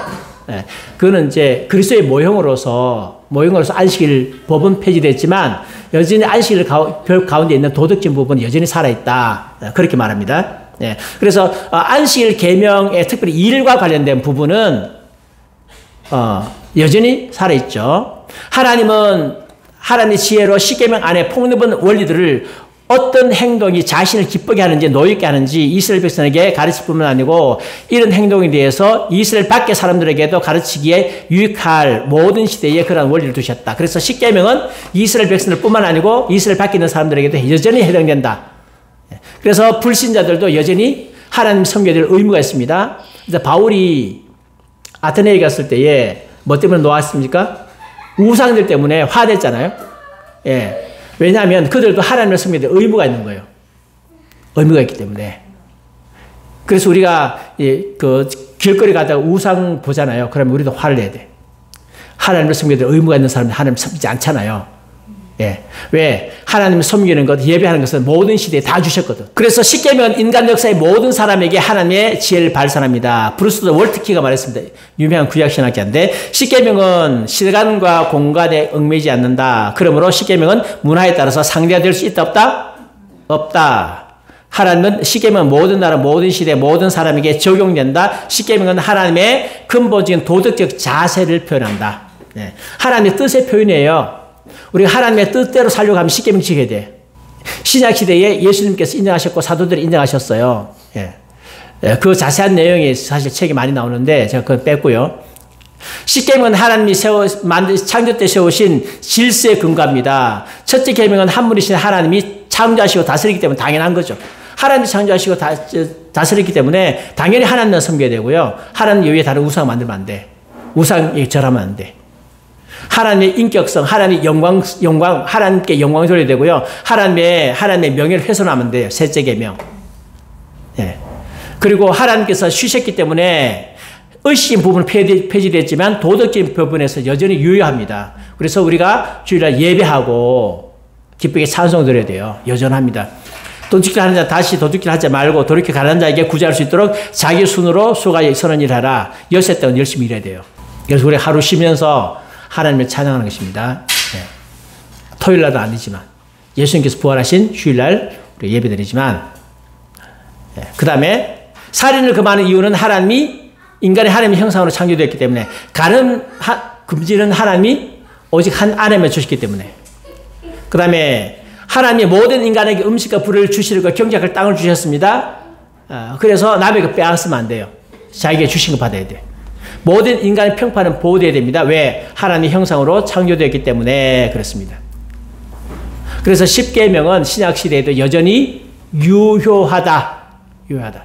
세 번째, 구약 성경의 나머지 부분은 새 언약이 가져온 의미 있는 5 변화에 비추어 적용한다. 나머지 부분들. 첫 번째, 옛 언약은 종결되었다. 구속력이 아니라 하나님을 기쁘게 하는 삶의 지혜를 얻는 근원으로 여겨질 수 있다. 그럼 구약의 법이 종결됐기 때문에 지킬 필요 없느냐? 아니죠. 그게 뭐가 있다? 하나님의 지혜. 그래서 지붕에 뭘 만들어라? 난간을 만들어라. 난간을 만들어라고 하는 것은요. 오늘날 하면 난간 만들어라는 이야기가 아니고 말하고요. 집을 안전하게 지어라. 집을 안전하게 지어서 집에서 실수해가지고 실속에서 죽지 않도록 해라. 그래서 아파트 베란다가 필요한 거죠. 요즘 베란다 없어질 때. 베란다 없어지면 창틀을 아주 단단하게 해가지고 아예 어린아이들이 타고 넘어가지 못하게 만들어요. 근데 요즘에 애들 타고 넘어가지고 죽는 애들 있어요. 이 말씀을 소홀히 여기지 않으면, 소홀히 안 여기면 사람 살 텐데 소홀히 여기서 많은 사람들이 죽고 있어요. 메시아께서 와서 최종적인 제사를 드렸습니다. 그래서 새로운 방식으로 우리는 예배 드립니다. 구약처럼 예배 안 드립니다. 주님께서 주신 새로운 방식, 그렇죠. 신약시대에 예배드리는 방식이 많이 나와 있어요. 그런 방법을 가지고 우리가 하나님을 찬양합니다. 그래서 우리 교회에서는 신약시대의 예배 방식을 최대한 활용해가지고 지금 예배드리고 있어요. 하나님의 율법은 이제 하나님 백성의 어디에? 마음에 더 강력하게 기록되어서 내적인 의가 더욱더 강조됩니다. 그래서 마음을 깨끗하게 합니다. 그래서 신약 성경의 원리는 품성윤리가 중요합니다. 우리의 성품이 바뀌고 변화된 성품으로 선한 행동하는 것이 신약 성경에서 굉장히 강조되고 있습니다. 그래서 이것을 깨달아도 품성학교까지 생겼고요. 그렇게 했는데 품성을 이해를 잘못해가지고 품성과 복음이 서로 대조되고 이렇게 서로 대적한다고 좀 착각하는 분 많아. 윤리학을 공부 좀 해야 돼요. 윤리학이 어떻게 세워지는지. 윤리학 허접하게 세워지지 않습니다. 세계적인 대학자들이 성경을 연구해가면서 윤리학을 정말 잘 세웠습니다. 복음 강조하는 사람들요, 로마서 12장부터 설교 안 해. 에베소서 4장부터 설교 안 해. 왜? 그 윤리거든. 필요 없다. 필요 없는 게 아닙니다. 앞부분에 복음 설명 잘하는데 뒤에 윤리 나오면 아예 설명 안 해. 제가 봤어요. 아예 설명 안 해요. 성경 아닙니까? 성경 맞는데. 착각하고 있는 거죠. 자기만의 복음. 머리가 나빠가지고 가서 서로 정리가 안 되면 겸손하게 정리될 때까지 기다려야 되는데 무조건 아니다 그러고. 윤리가 없는 복음이 어디 있어요. 그 다음 보겠습니다. 네 번째, 하나님 백성은 이제 별도의 지상국가를 형성하지 않습니다. 구약 성경의 시민법을 교회 삶에 적용합니다. 이제 교회에 적용합니다. 두세 증인을 세워라. 교회 권징할 때에 함부로 하지 말고 증인을 세워 살아. 곡식 뜨는 소에게 망을 쓰지 말라. 교회 사역에 대한 대가를 지불하라. 그렇게 적용해 갑니다. 이제 마지막이네요. 이방인들은 이제 구원받기 위해서 유대인이 될 필요가 없다. 할례가 아니라 마음의 할례입니다. 음식법에서 자유롭습니다. 우리는 깨끗한 도덕적 삶으로 하나님을 기쁘시게 해드려야 됩니다. 너희는 이 세대를 본받지 말고 오직 마음을 새롭게 함으로 변화를 받아 하나님의 선하시고 기뻐하시고 온전하신 뜻이 무엇인지 분별하도록 하라. 이것이 신약시대 그리스도인들의 윤리적 삶입니다. 그래서 우리를 괴롭혔던 구약과 신약과의 관계, 구약이 뭘 어떻게 해야 되는가 하는 부분을 오늘 다른 아니고 그래도 대충 정리를 했습니다. 다음에 또 시간 있으면 더 깊은 것을 하고요. 윤리에 대해서는, 기독교 윤리에 대해서는 오늘 이 정도로 해서 마치고 다음 주부터는 이제 이방 나라 윤리에 대해서 좀 하도록 그렇게 하겠습니다. 기도하겠습니다.